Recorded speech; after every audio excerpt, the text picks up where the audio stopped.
were developing like this state-of-the-art, amazing new smartphone, and we didn't even have smartphones on the market back then. And it was amazing. It had like a touch screen in it. And it had never been done before. It was like all touchscreen, all device. It was going to be like blow the minds of our customers around the world. And obviously this wasn't Apple, so it's not going to be a success story. You might imagine. It wasn't Apple. But we were developing that software, that application. And I was the quality assurance manager. I had a team in China. All right. There was this one cool feature that we had come up with, and it was like a haptic feedback. Do you know what that means? Yeah. When you touch the screen, it like vibrates slightly, that it feels like tactile when you like type, for example. And the haptic feedback was awesome. The development team were somewhere else. The testing team was here in Oulu, but the development team was somewhere else, and they had like they had an awesome specification for doing the feature. And every time when there is an event on the screen, when you touch it, it has to like vibrate a little bit. And the development team had like interpreted the requirement specification, exactly the specifications what you talked about. They had interpreted the specification in a way that it has to vibrate on every event that comes from the screen to the operating system. And what happens there when you swipe?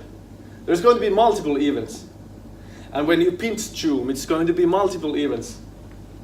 Or if you arrange the icons, it's going to be multiple events. And our CTO came one day to the site to see how we're doing. And he got the phone, and he swiped the screen, and the device turned into a vibrator. You know, it's a dildo. You know, a phone that vibrates constantly in his hand. There was an eternal loop of vibration after that, and his expression was priceless. Our pass rate for every test was 98% because everything that we had developed matched the specification. Everything was according to the spec. And everyone was happy, everyone was getting their bonuses, and everything was perfect. But the CTO, when he came, his expression was like, it was the screensaver all over again. And it was an extensive silence that was here in the room in the beginning as well. And after 2 months, the whole program, the whole project was like terminated. We didn't get to make the state-of-the-art first touchscreen smartphone ever in the world. And I was the quality assurance manager. And that's like awkward, isn't it? We did everything by the book. We did everything like we were instructed. We did everything that was specified.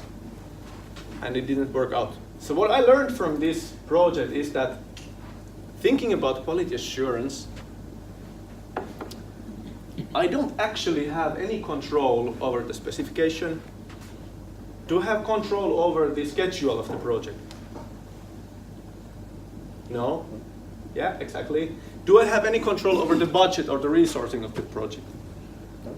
No access.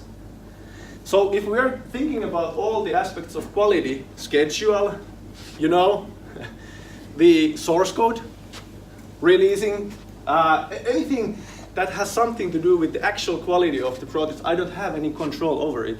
And still, I'm the quality assurance manager. So how am I supposed to do my job that way? Quality assurance is, I think it's a dangerous word to use, and I don't use it all that often anymore.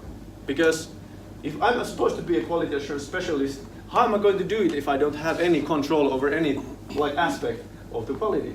Only thing that I actually do is hunt the bugs so we have a chance to fix them before releasing. And that's what I call testing, and testing is what actually makes the difference. You just said you don't have any influence on the specification. I don't have any control over it. I can influence the people who have control over it. And then it all boils down not to my technical competence, but my skill of influence. And it's a soft skill, isn't it?